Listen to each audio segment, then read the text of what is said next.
Böyle genç vaxtından öyle işləmişəm, bir də gəlib çağırırlar ki, səni ora qoymaq istəyəcək. Yox, hələ tezdir. Neçə dəfə olub, mənim yadımdadır. 52-ci ildəydi.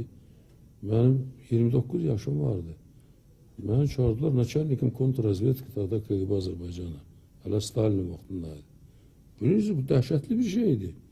O vaxt 29 yaşında belə vəzifədə oturmaq, özü də ki, o vaxtları burada bu KGB, onda KGB idi, MGB deyirlər. MGB'də hamısı Ruslardı, Cuhudlardı, Ermənilərdi falan. Azərbaycanlıları parmağla saymaq olardı.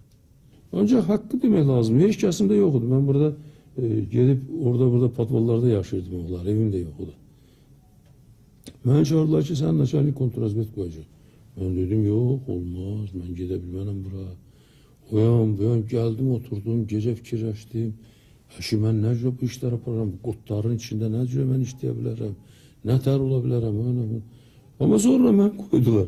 Qoyandan sonra bunlar hamısı mənim əlimin altında elə işləyirdilər ki, elə bil ki, mənlə məşlədir. Demək istəyirəm ki, mən heç vaxt vəzifə uğrunda mübarizə aparmamışam, vəzifə hərisi olmamışam, istəməmişəm.